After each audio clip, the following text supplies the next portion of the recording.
तो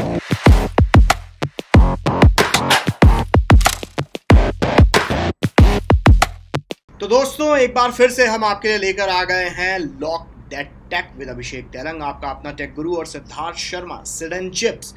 ये एक वीकली न्यूज़ शो है, वीकली टेक्नोलॉजी का रैप अप है, जहां पर इस हफ्ते टेक्नोलॉजी की दुनिया में क्या क्या बड़ी खबरें हुई, इन सब का आपको मतलब डिटेल में एकदम जूस निकाल के आप लोगों के लिए लेकर आ रहे हैं। तो सबसे पहली खबर तो सिद्धार्थ, जो सस्ता सुंदर टिकाऊ रियलमी की तरफ से जो हम बात कर रहे थे, रियलमी नार्जो सीरीज ये फाइनली इंडियन मार्केट में लॉन्च हो गई है और काफ़ी इम्प्रेसिव लग रही है सीरीज़। हालांकि ये बजट, जैसे कि पिछले हफ्ते भी हम लोग जब बात कर रहे थे तब ये बोला था कि बजट स्मार्टफोन्स हैं, ये बहुत ज़्यादा फीचर्स इसमें आपको देखने को नहीं मिलेंगे कि अगर आप 6 GB 8 GB रैम तक, 12 GB रैम आपको नहीं देखने को मिलेगी, 4 GB रैम ही है। और जो नार्जो 10A है उसमें तो 32 GB इंटरनल मेमोरी ही है सिर्फ, और बाकी के इसमें 64 128 GB के ऑप्शंस हैं। तो देखिए जैसे कुल मिलाकर हाँ। तो देखिए जैसे मतलब हम लोगों को मालूम ही था कि रियलमी की जो सी सीरीज़ थी, जैसे C1 C2 C3 आए थे, ये सब रेडमी के साथ एक तरीके से compete करते थे। तो आई थिंक जैसे रियलमी की अपनी और हाई एंड फ़ोन्स भी आते हैं, 10,000 से ऊपर के भी फ़ोन आते हैं, तो उन्होंने एक तरीके से रीब्रांड किया अपने आप को नार्जो सीरीज़ को। मेरे को ऐसा लगता है कि ये बहुत हद तक स्पेसिफिकेशन वाइज भी सी सीरीज़ के फ़ोन्स के साथ ही कहीं ना कहीं स्टैंड करते हैं। तो मुझे ऐसी फीलिंग भी है कि हो सकता है कि सी सीरीज़ जो फ़ोन थी इनकी, वो शायद ये बंद कर दें, क्योंकि अगर आप देखो नार्जो 10 जो है उसमें आपको 6.5 इंच का एक डिस्प्ले मिलता है जिसकी रेजोल्यूशन 720x1600 ही है। एक मीडियाटेक हीलियो G80 प्रोसेसर दिया गया है। फ्रंट कैमरा भी 16 मेगापिक्सल का ही है। रेयर कैमरा में चलो ठीक है 48 मेगापिक्सल आपको दिया है, एक 8 मेगापिक्सल भी दिया, और 2 मेगापिक्सल के 2 अलग अलग सेंसर दिए हैं। बट जब रैम, स्टोरेज और मतलब कोर स्पेसिफिकेशन की बात आती है तो थोड़ा हद तक एक तरीके से बजट फ़ोन जैसे ही दिख रहे हैं ये। एंड मज़े की बात ये भी है कि माधव सेठ ने हाल फिलहाल में ट्वीट किया था कि उन्होंने प्रोडक्शन भी चालू कर दिया है, रियलमी की फैक्ट्री में प्रोडक्शन भी चालू हो गई है उनके फ़ोन्स की। तो नार्जो और बाकी रियलमी के फ़ोन्स भी आपको देखने को मिलेंगे। तो सप्लाई डिमांड भी एक तरीके से मीट कर रहे हैं ये लोग। प्रोडक्शन के हिसाब से ध्यान आया कि मोदी जी ने तो ये बोला है कि भैया गो लोकल बी वोकल। तो इसका प्रोडक्शन कहाँ रियलमी करवा रहा है, इंडिया में करवा रहा है या बाहर चाइना से मेड इन चाइना बन के आएगा? अभी जो रिपोर्ट्स आई हैं उसके हिसाब से जो है जो बनेगा वो अपनी ही फैक्ट्री के अंदर ये बनाएंगे इंडिया में, तो मेक इन इंडिया के तहत ये चलेगा। तो हाँ, जाहिर सी बात है कि ये एक चाइनीज़ कंपनी है, बट बना तो इंडिया में ही रही है। यही नहीं, माधव सेठ ने ये भी अनाउंस किया है कि जो नए फ़ोन्स बन रहे हैं उसमें pre installed Aarogya Setu app भी आएगी। तो ये भी एक तरीके से अच्छी चीज़ है कि बहुत जल्द रियलमी ने अडेप्ट किया इंडियन गवर्नमेंट का फैसला कि भाई आरोग्य सेतु ऐप होना चाहिए सब फ़ोन्स में। तो उन्होंने ऑलरेडी जो अब फैक्ट्री प्रोडक्शन में फ़ोन शुरू किए हैं, बोल रहे हैं जितने आएंगे मार्केट में उन सब में प्री इंस्टॉल्ड ये ऐप देखने को मिलेगी। End of course product delivery की अगर हम बात करें तो ग्रीन और ऑरेंज जोन में तो प्रोडक्ट डिलीवरी हो रही है, बट रेड जोन अभी भी रिस्ट्रिक्टेड सिर्फ इसेंशियल्स के लिए हैं। तो रियलमी आपके ग्रीन और ऑरेंज जोन में सोशल डिस्टेंसिंग की प्रिकॉशंस तो ले रहा है, बट रेड जोन में डिलीवर नहीं करेगा। तो अगर आप रेड जोन में हैं तो नार्जो सीरीज़ को भूल जाओ। रेड जोन में तो हर चीज़ को भूल जाओ, बिकॉज रेड जोन में तो कुछ भी अभिषेक आप भी अभिषेक रेड जोन में है। मैं भी रेड जोन में हूँ, तो फिर कुछ इसमें डिलीवरी किसी चीज़ की नहीं हो सकती। बट एनीवे, रियलमी नार्जो लग तो मतलब जिन लोगों का बजट 10,000 रुपये से कम है उनके लोगों के लिए एक और नया ऑप्शन आ गया है रियलमी नार्जो के रूप में।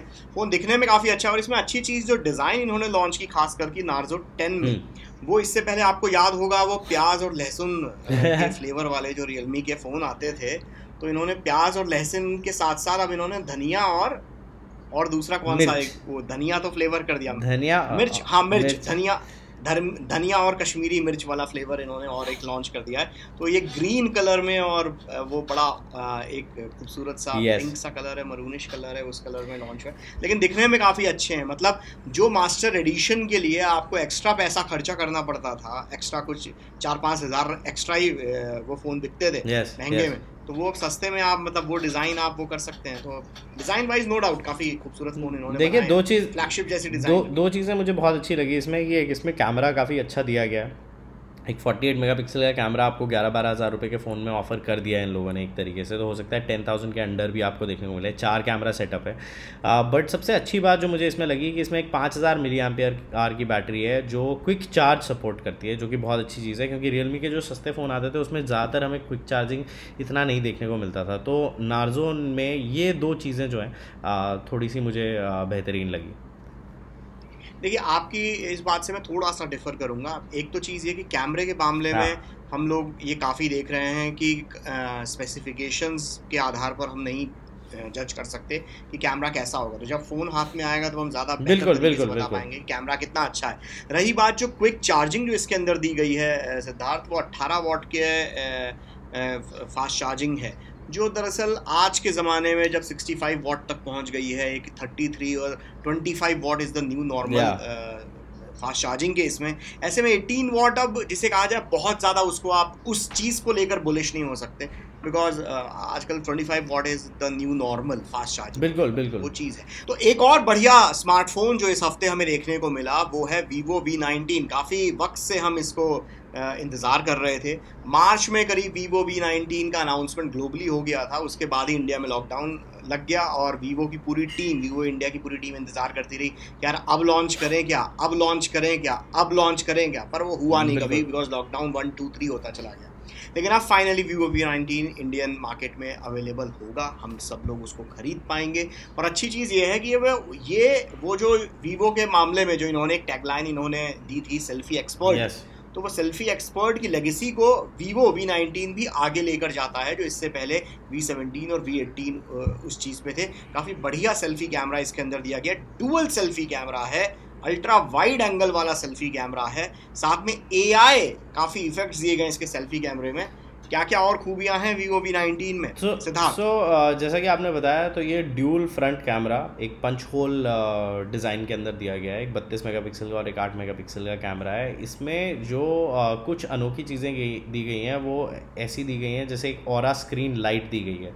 तो जैसे आपने देखा होगा कि कई सारे टिकटॉकर्स या यूट्यूबर्स एक वो सर्कुलर सी वाइट लाइट अपने फ़ोन के सामने लगाते हैं ताकि उनका फेस लिट हो जाए, वैसा ही कुछ काम आपका स्क्रीन कर देगा Vivo V19 में। तो उसे ऑरा सेल्फीज़ के नाम से इन्होंने बोला है और वो AI के मैजिक के साथ बहुत बेहतरीन तरीके से काम करती है। तो नो डाउट सेल्फीज़ खींचने के लिए आई थिंक परफेक्ट कैमरा है ये। Vivo मार्केट भी अपने आप को उसी तरह करता है। तो अभिषेक, प्राइस कैसा लगा आपको इसका?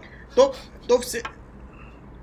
देखिए प्राइस थोड़ा सा ऊपर की तरफ है, मतलब महंगा ज़्यादा है, 32,000 और 27,000 के आसपास जो इन्होंने उस ब्रैकेट में रखा है, जो दरअसल मिड रेंज स्मार्टफोन के इसमें भी टॉप की तरफ जाता है।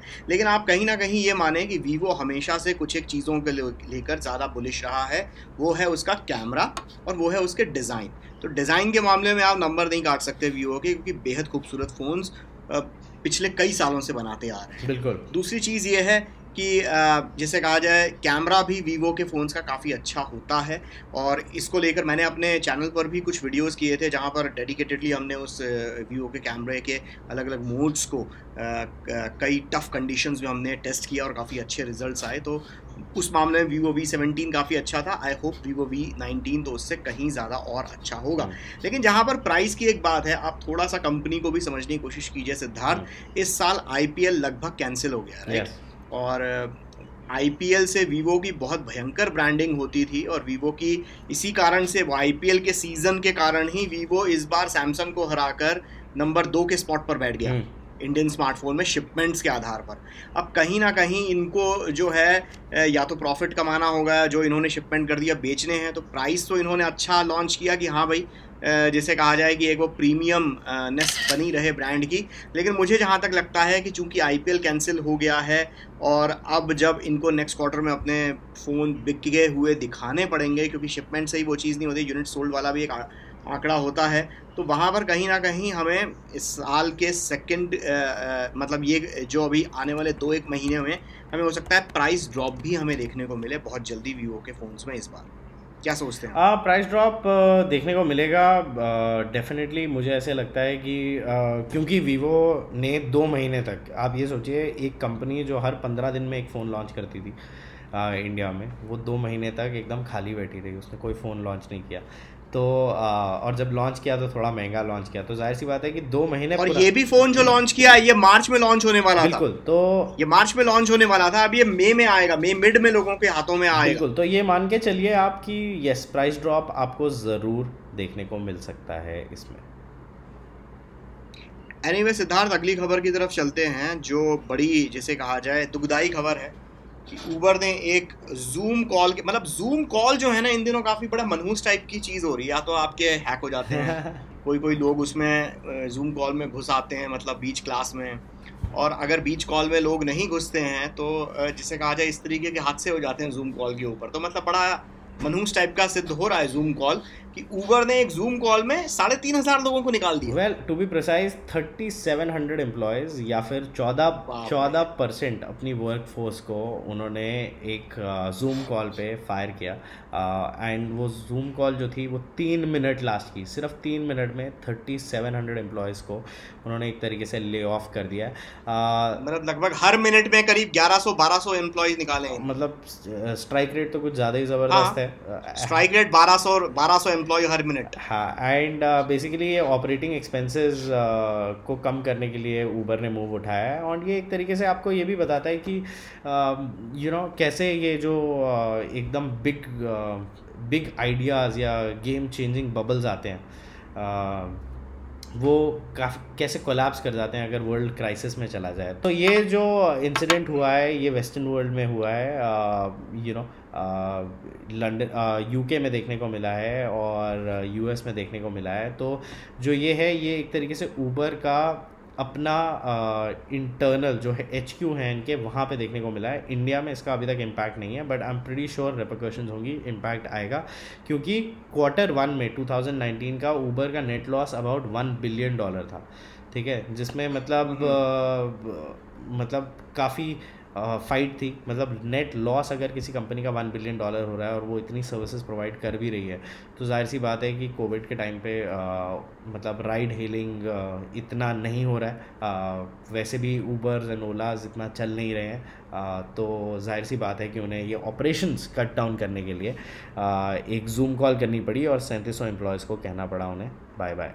तो सैड सिचुएशन है, बट नंदलेस जूम इस सब के काम भी आ रहा है,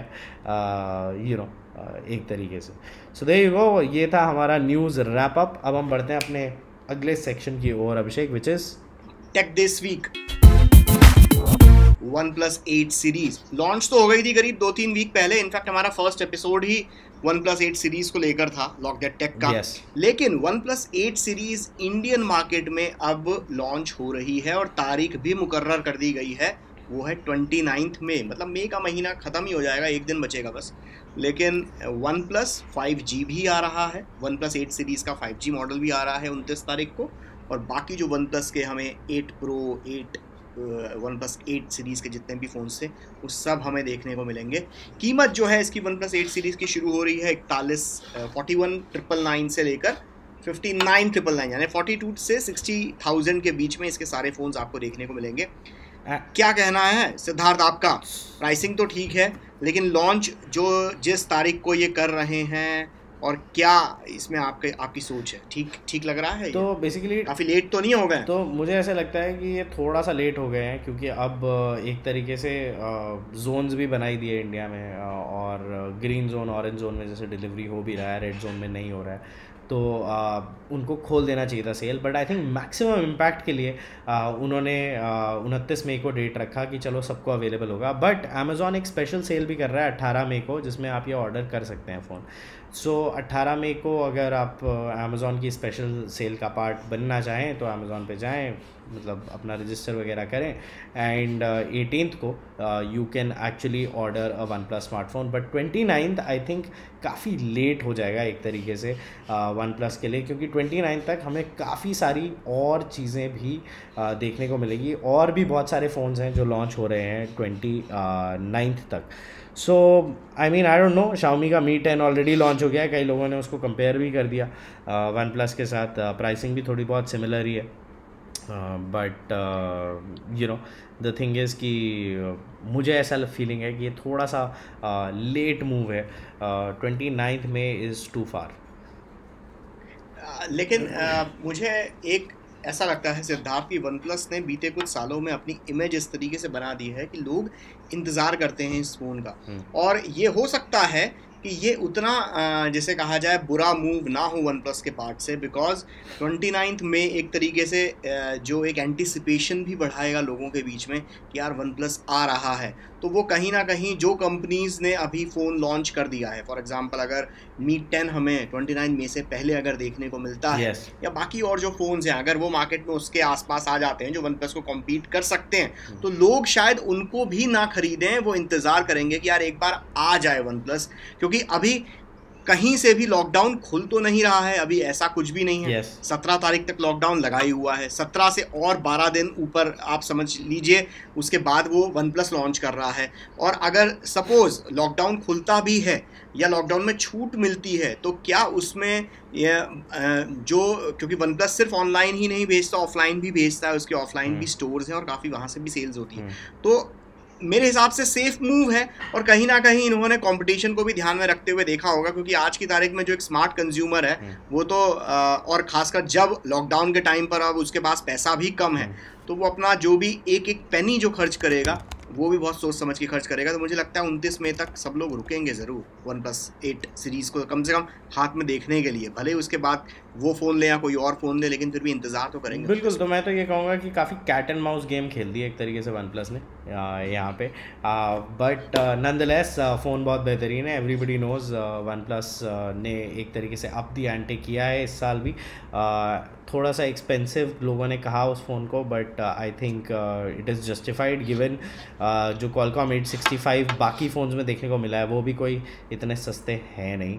तो लेकिन सिद्धार्थ जो हम लोग पहले ज़रूर कह रहे थे, जो यूएस के प्राइसेस को हम लोगों ने कंपेयर किया था तब वो एक्सपेंसिव लग रहा था, लेकिन जो इंडियन प्राइसेस इन्होंने लॉन्च किए हैं वो काफ़ी हद तक जिसे कहा जाए जस्टिफाइड है, क्योंकि पिछले साल भी वन प्लस 7 प्रो के मोर और लेस यही सेम प्राइसिंग था। अगर आप 1-2 हज़ार रुपये का एक्स्ट्रा प्रीमियम अगर आप चार्ज कर रहे हो अपने लेटेस्ट डिवाइस के ऊपर जो लेटेस्ट स्पेसिफिकेशंस और लेटेस्ट फीचर के साथ आ रहा है, तो उसमें कुछ गलत नहीं मैं बोलूँगा, क्योंकि सब कंपनीज यही करती है। बिल्कुल, तो उस हिसाब से इंडिया प्राइसिंग काफ़ी अच्छी है, मतलब जिसे कहा जाए ना यूएस वाले चाचा मामा सब लोग चल रहे होंगे कि यार इंडिया में तो सस्ता मिल रहा है और हमारे इधर महंगा मिल रहा है।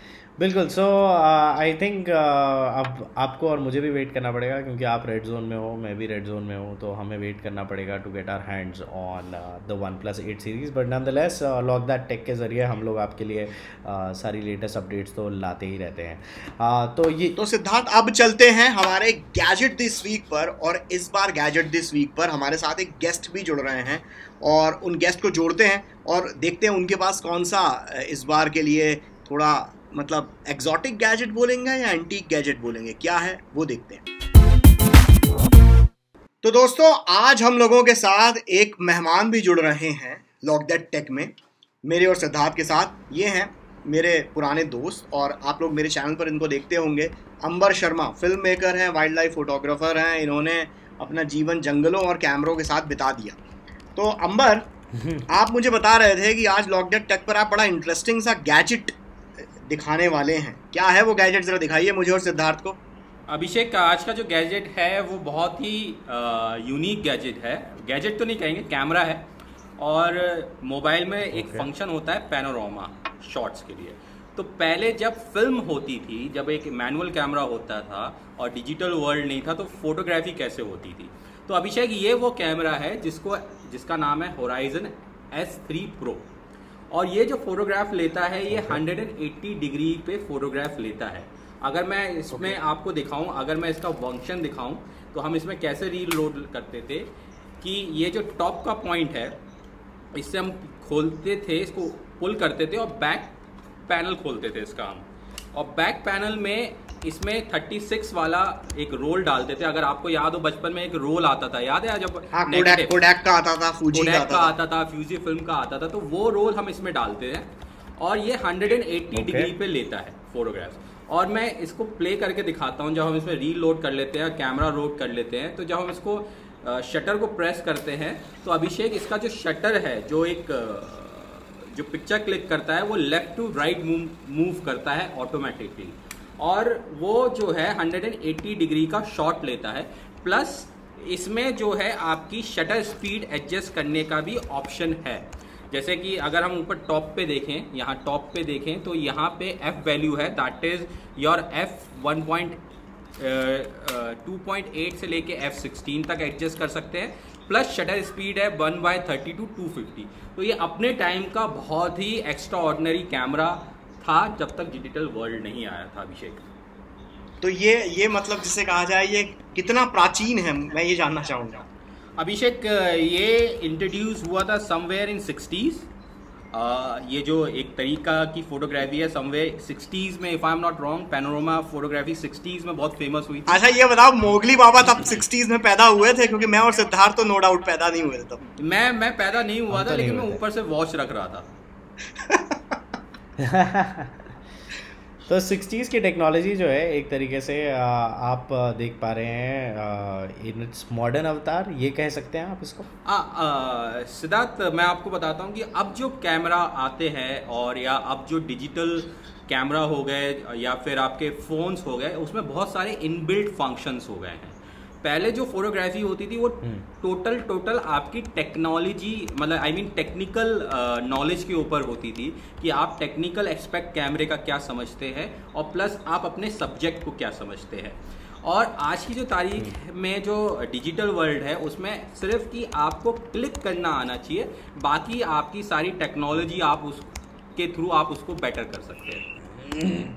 बहुत बढ़िया। सिद्धार्थ, सोच के देखिए कि अगर आज के जो नेटिजन्स हैं, जो मिलेनियल्स हैं, जो मतलब पैदा होते बराबर सीधे आईफोन ही देख रहे हैं, तो उन लोगों के हिसाब से या उससे पुराना स्मार्टफोन के ज़माने वाले जितने लोग हैं, तो उन लोगों को अगर ये कैमरा हाथ में दे दिया जाए तो वो लोग तो मतलब पागल हो जाएंगे कि यार इसको ये है क्या चीज़, ये कैसे काम करेगी। पहली बात तो मुझे ऐसा लगता है सब इसके अंदर टच डिस्प्ले ढूंढेंगे कि टच कहाँ करना है, क्योंकि बटन्स की तो आदत रही नहीं गई लोगों को। तो सिद्धार्थ, मैं ये बोलना चाहूँगा कि ये हम लोगों के लिए एक तरीके का हिस्ट्री लेसन हो गया, हम सब टेक एंथुजियास्ट्स के लिए, कि डिजिटल एज में हमने ये तो देखा कि किस तरीके से फोटोग्राफी होती है, हमें आती है, हम खुद करते हैं, काफ़ी करते हैं, लेकिन ये जो गैजेट अंबर इस वक्त दिखा रहे हैं ये तो दरअसल जिसे कहा जाए एक तरीके का हिस्ट्री लेसन है। आज की तारीख में अंबर एक कैमरा कहीं मिलेगा क्या? अभिषेक पॉसिबल नहीं है। सिर्फ और सिर्फ जो पुराने फोटोग्राफर्स हैं उनके पास होगा या फिर किसी शौकीन के पास होगा जिसको पुराने कैमरास कलेक्ट करने का शौक हो, ये उसके पास मिल सकता है। आज की तारीख में इसका डिजिटल वर्जन भी अवेलेबल नहीं है और ये रशिया का मेड कैमरा था। तो और अभिषेक मैं बताता हूँ कि ये उस ज़माने में जब मैंने बाय किया था, I think I bought in somewhere in 2002 के आसपास, तो around that time it cost me around $600 उस टाइम पे। Okay, wow. तो 2002 के आसपास it cost me $600 with postage and handling के बाद। तो ये उस टाइम का $600 का बहुत महंगा कैमरा था अगर आप डेडिकेटेडली पैनोरामिक फोटोग्राफ्स लेना चाहते हैं। मतलब मैं आपको ये बोलूँ कि $600 का कैमरा आपने ख़रीदा, आई डोंट थिंक आज की डेट में कोई $600 का खर्चना चाहता है कैमरा पे। $600 फ़ोन पे नहीं खर्चना चाहते हैं वो। तो मतलब आपके अंदर जो वो पैशन है वो बिल्कुल ही अलग है। सिद्धार्थ देखिए, फोटोग्राफी जो है इट्स ऑल अबाउट शौक कह लीजिए या पैशन कह लीजिए। ये एक आर्ट है और आर्ट एक ऐसी चीज़ है अगर कोई इसमें पड़ गया तो वो ज़िंदगी भर आर्ट के नशे में रहता है, वो निकलना भी नहीं चाहता है। ये एक तरीके का नशा है और कहते हैं कि दुनिया का सबसे महंगा नशा हम लोग कहा करते थे। मैं उसके पीछे उदाहरण देता हूँ कि हम क्यों कहते थे कि सारे फोटोग्राफर्स का ये सबसे महंगा नशा है दुनिया में। क्योंकि पहले जो था वो पहले टाइम पे कभी भी डिजिटल जब तक नहीं हुआ था तो हम स्लाइड्स यूज़ किया करते थे जिसको हम ट्रांसपेरेंसीज कहते हैं। और ट्रांसपेरेंसीज का जो उस टाइम पे आई रिमेंबर 2004 में जब मैंने professionally photography full time start की थी तो उस टाइम पे मैं 800 रुपए का ट्रांसपेरेंसी रोल खरीदता था एक, और 1500 रुपए का मैं उसका डेवलपिंग चार्जेस देता था। और specially I use to send those rolls to Pune to develop. कहीं दिल्ली में नहीं देता था और कहीं नहीं देता था क्योंकि पुणे में जो लैब थी वो मैनुअल डेवलप करती थी और उसके साथ साथ मैं एक नोट भेजा करता था कि कौन से रोल नंबर के साथ, जो रोल का नंबर लिखते थे उसमें फोटो नंबर लिखते थे, और उसमें मैं ये बताता था कि मुझे इसमें एक्स्ट्रा ऑरेंज चाहिए, या सैचुरेशन मुझे ये चाहिए, ये कलर मुझे एक्स्ट्रा चाहिए, जिससे कि या कंट्रास्ट मुझे एक्स्ट्रा चाहिए, जिससे कि मेरा जो डेवलपर है उसको जब डेवलप करे उस रोल को, वो मुझे डिजायर्ड कलर्स दे सके।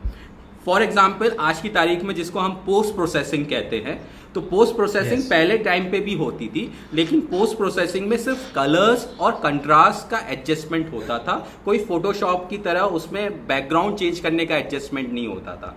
और आज भी जो पोस्ट प्रोसेसिंग है that is only till levels. अगर हम कॉम्पिटिशन्स की बात करें तो कॉम्पिटिशन्स में 3 चीजें अलाउ की जाती हैं, कंट्रास्ट, ब्राइटनेस, सैचुरेशन और लेवल्स। और यही चीज जो है पहले भी अलाउ होती थी जब आप मैनुअली अपना रोल डेवलप कराते थे। तो सोचिए उस जमाने में जब 2004 में मैं फोटोग्राफी करता था मैनुअल कैमरा से, 800 रुपए का मैं एक ट्रांसपेरेंसी रोल खरीदता था जो स्पेशली इंपोर्ट कराए जाते थे क्योंकि बहुत मुश्किल होते थे मिलने, और प्लस 1500 रुपए में एक रोल को डेवलप करने के लिए पुणे भेजता था, प्लस कोरियर चार्जेस अलग।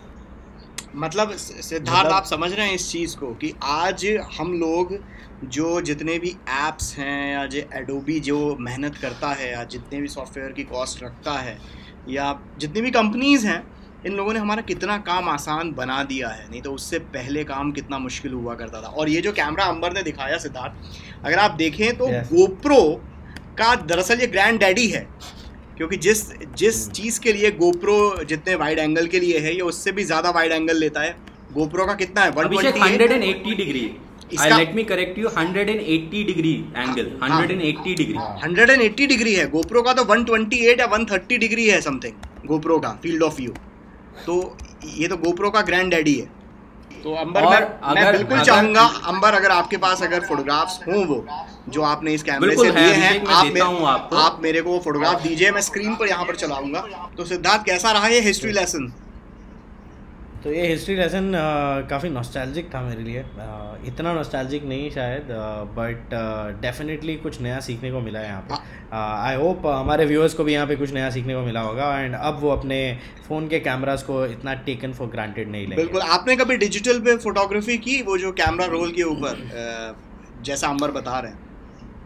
बिल्कुल। तो मेरे पास SLR होता था एंड वो ओलंपस का OM10 होता था, एक मेटल बॉडी होता था। तो जब हम लोग स्टूडेंट्स वगैरह थे तो ज़्यादातर निकॉन का FM10 लोग प्रेफर करते थे, बट मेरे पास एक OM10 था which was a metal body, थोड़ा ऑटोमेटिक भी था, उसमें वो घड़ी वाली सेल भी डलती थी एंड ऑल दैट। तो मैंने डेवलप किए हैं, डार्क रूम में भी बैठ के डेवलप किए हैं अपने कॉलेज डेज़ में, बट अब अगर मुझे वो कोई करने को बोले तो मैं बोलूँगा कि नहीं यार, इतना कन्वीनियंस है कौन इतना वो ले। बट मैं आपको एक बात बताता हूँ कि शायद सर भी एग्री करेंगे हमारे साथ कि जो रोल पे निकलती हैं इमेजेस उसकी बात ही कुछ और होती है। वो पिक्सल्स में इतना मज़ा नहीं आता जो एक रोल से इमेजेस निकल के आती हैं, specially black and whites. Black and white का तो जवाब ही नहीं है। और सिद्धार्थ आपको याद हो ब्लैक एंड वाइट के लिए हम 800 ISO तक का रोल इस्तेमाल करते थे for low light. Yes specially rolls आते थे 50 ISO, 100 ISO, 80 ISO का भी एक रोल आया था। आई थिंक एक ब्लैक एंड व्हाइट में किसी कंपनी ने निकाला था 80 का, फिर 250 ISO, 200 ISO, 4 I think Minolta का रोल था वो। मिनोल्टा का कैमरा मेरे डैडी के पास था। तो मतलब बचपन में हमारी जितनी फोटोग्राफ्स हैं वो सब मिनोल्टा से खींची हुई हैं, बट निकॉन विकॉन ओलंपस यूज़ नहीं किया था उस वक्त पर। बट सच में आप लोगों की बातें सुन के मतलब जिसे कहा जाए आंखों में आंसू आ गए मेरे पुराने दिन याद करके। एनीवे सिद्धार्थ अंबर, अब जो है अगले सेगमेंट की तरफ चलते हैं जो है आपके सवाल, जहां पर आप लोगों के सवाल और जवाब देंगे मैं और सिद्धार्थ। अब हम बढ़ते हैं अपने लास्ट सेक्शन की ओर which is the Q&A section, जहाँ पे हम लेते हैं आपके सवाल। और लास्ट टाइम अभिषेक ने मुझसे सवाल पूछे थे और मैंने जवाब दिए थे। इस बार मैं अभिषेक से सवाल पूछने वाला हूँ जो आपके सवाल है एंड अभिषेक उसका हमें जवाब देंगे। तो अभिषेक शुरू करें? बिल्कुल जल्दी शुरू करते हैं और सवालों में जवाब देते हैं। तो सबसे पहला सवाल पूछा है अभिषेक बाजपेयी ने कि क्या एप्पल फिर से टच ID पर शिफ्ट होगा? अभिषेक वाजपेयी मुझे ये लगता है कि पूरी तरीके से शिफ्ट तो नहीं होगा, बिकॉज अगर आप वैसे देखें तो फेस आईडी जो एप्पल की पेटेंटेड ये जो टेक्नोलॉजी है काफ़ी अच्छी है, और कंपटीशन में जो एंड्रॉयड स्मार्टफोन्स में आपको ये जो बाकी जो फेस अनलॉक वाले जो फीचर दिखते हैं उसके मुकाबले एप्पल का बहुत ज़्यादा हाई टेक ये टेक्नोलॉजी है, बिकॉज वो पूरे चेहरे के ऊपर करीब सिद्धार्थ करेक्ट मी 3,500 या 64,000 मार्क्स लगा के ये आपके पूरे फेस की 30,000 डॉट्स आपके चेहरे लगा के वो जो उनका इंफ्रारेड सेंसर है और जो पिक्सल डॉट प्रोजेक्टर है वो आपके पूरे चेहरे का 3D मैप करता है, तो वो काफ़ी फुल प्रूफ हो जाता है फेस आईडी की टेक्नोलॉजी। तो टच आईडी में वापस नहीं आएंगे, फेस अनलॉक को और ज़्यादा बेटर करने की कोशिश करेंगे ये लोग, क्योंकि मूविंग फॉरवर्ड फेस अनलॉक ही ज़्यादा बेटर है, क्योंकि आपको स्क्रीन रियल एस्टेट ज़्यादा मिलता है जब आप फेस अनलॉक जैसी चीज़ डालते हैं। हाँ, ये ज़रूर है कि जो इनके सस्ते वाले फ़ोन्स हैं उनके अंदर वो टच आईडी देंगे, क्योंकि वहाँ पर वो महंगा भी पड़ता है फेस अनलॉक वाली टेक्नोलॉजी उसके अंदर देना। और दूसरी चीज़ ये भी है कि वो एक जो लोग एक पूरी एक जो आपके अंदर एक जो ढेर सारे कंपनी जो डिवाइसेस बनाती है तो उसमें एक नई एक रेंज हो जाती है कि हाँ जिनको टच आईडी चाहिए तो वो लोग ले सकते हैं, पर फ्लैगशिप फ़ोन्स में मुझे नहीं लगता टच आईडी वापस आएगी। चलिए दूसरा सवाल लेते हैं। ये सवाल है क्रॉलिंग बीटल का, और ये आपका फेवरेट सवाल है कि what do you think about play station 5? जब अभी अनरियल इंजन भी दिखाया है उन्होंने।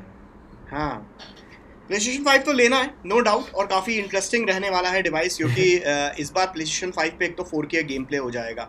अब 4K इकोसिस्टम बहुत ज़्यादा बन गया है, तो जाहिर सी बात है हम कई लोगों के पास अब 4K टीवी आ गए हैं, तो खेलने में ज़्यादा मज़ा आएगा। दूसरी चीज़ ये है कि इस बार जो वीडियो स्ट्रीमिंग वाली जो फैसिलिटी है, बिकॉज हम में से कई लोग, जैसे मैं खुद गेमिंग करता हूँ, काफ़ी हद तक गेमिंग करता हूँ और गेम स्ट्रीम करना पसंद करता हूँ, तो वो गेम स्ट्रीमिंग वाली फैसिलिटी PS4 में भी थी, लेकिन उसमें आपको माइक वाइक लगाना पड़ता था, ये सारी चीज़ें लगानी पड़ती थी, तब जाके इन बिल्ट माइक नहीं था। लेकिन इस बार PlayStation 5 में इन बिल्ट माइक दिया हुआ है, जिससे आपको अलग से माइक लगाने की ज़रूरत नहीं होगी।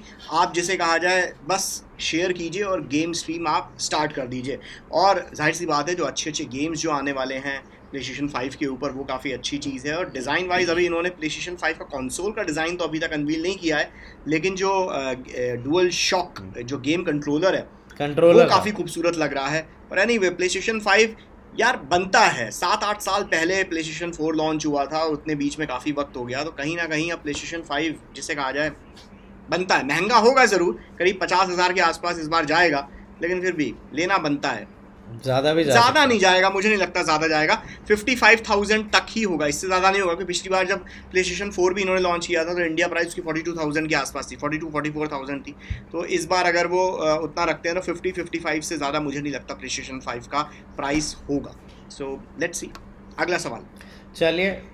चलिए लास्ट सवाल लेते हैं इस एपिसोड का, और ये शारिक खान ने पूछा है, और पूछा है कि can we expect in future mobiles with transparent screens?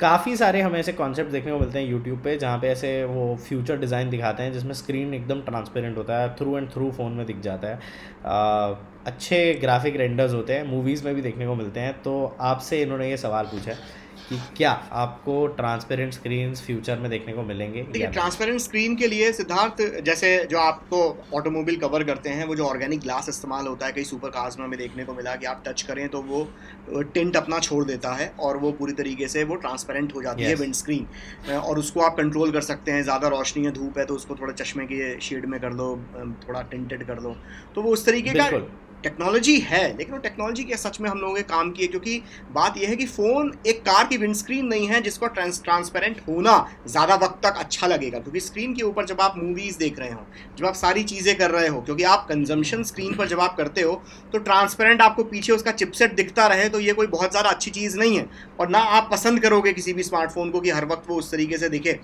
Concept wise phone अच्छा दिखता है पिक्चर्स में, वीडियोज़ में, लेकिन उसका यूज़ केस कितना होगा ये पहले हमें देखना पड़ेगा। और दूसरी चीज़ जो सबसे बड़ी चीज़ है कि पहले फोल्डेबल स्क्रीन वाले स्मार्टफोन तो अच्छी तरीके से बनाना सीख जाएं कंपनियां, उसके बाद ट्रांसपेरेंट स्क्रीन या होलोग्राफिक स्क्रीन के ऊपर हम जाएं तो ज़्यादा बेटर है। तो टेक्नोलॉजी आपने बढ़ा तो ली लेकिन उसका यूज़ केस कुछ नहीं हुआ, तो मुझे नहीं लगता। आपका क्या सोचना है सिद्धार्थ इस बारे में? आई थिंक ट्रांसपेरेंट स्क्रीन्स काफ़ी इंटरेस्टिंग फ्यूचरिस्टिक कॉन्सेप्ट लगता है देखने में, बट मैं आपकी बात से सहमत हूँ कि क्या उसका यूज़ केस सिनेरियो अभी के दौर में है या नहीं। देखिए AR और दूसरी चीज़ और सिद्धार्थ दूसरी चीज़ जो ज़रूरी है, दूसरी चीज़ सिद्धार्थ की ये जो है, आप जो वन प्लस कॉन्सेप्ट में हमें OnePlus 1 कॉन्सेप्ट में जो हमें वो जरा सा वो ग्लास लगाया है वो ऑर्गेनिक का, और उसके प्राइस जो हैं वो जब लॉन्च होगा तो हमें देखना पड़ेगा कि कहाँ टच होते हैं। अगर पूरी स्क्रीन आप उस तरीके से कर लोगे तो आप मतलब जिसे कहा जाए उस फ़ोन का अंदाज़ा लगा दीजिए कितना महंगा फ़ोन बन जाएगा। बिल्कुल। सो देखिए, मैं अभी अगर मेरे को कोई बोले कि अभी फ़िलहाल यूज़ के सिनेरियो क्या है, तो मैं यही बोलूँगा कि AR में काफ़ी इनोवेशन हो रहा है। तो येस, कुछ AR ऐप्स के लिए या फिर एक AR सेंट्रिक फ़ोन या डिवाइस के लिए ट्रांसपेरेंट स्क्रीन शायद काम कर जाए, बट आई डोंट सी कि रेगुलर यूजेज में लोग ट्रांसपेरेंट स्क्रीन की ओर जाएंगे। सो एनीवेज, ये थे हमारे सारे यूज़र्स और व्यूअर्स के सवाल on blog that tech episode 5। I hope Abhishek ने आपके सारे सवालों के जवाब दिए हों यहाँ पे आपके संतुष्टि के लिए। बट ऑफ कोर्स हमारे एपिसोड्स यूजुअली काफ़ी लंबे खिंच जाते हैं क्योंकि अभिषेक और मुझे आप लोगों से बात करना बहुत पसंद है। तो हम यहीं पे इसको कट डाउन करते हैं एंड मिलते हैं आपसे अगले एपिसोड में। So do not forget to subscribe to Abhishek Telang's YouTube channel and of course hit that like button and of course share करें अपने दोस्तों के साथ। मिलते हैं अब हम अगले एपिसोड में लॉक दैट टेक के अगले एपिसोड में। एंड उन लोगों के लिए जिनको अगर ये एपिसोड बड़े लगते हैं, ये मत भूलिएगा कि रोज़ अभिषेक के चैनल पर इसी एपिसोड की स्निपेट्स भी आती हैं, तो अगर आप वो कंसाइज वे में देखना चाहते हैं तो वो भी आपको देखने को मिलेंगी। तो बहुत सारा हमने यहाँ पे माल मसाला आपके लिए रेडी रखा है, तो दबा दो वो सब्सक्राइब बटन एंड शेयर करना शुरू करो ये वीडियो।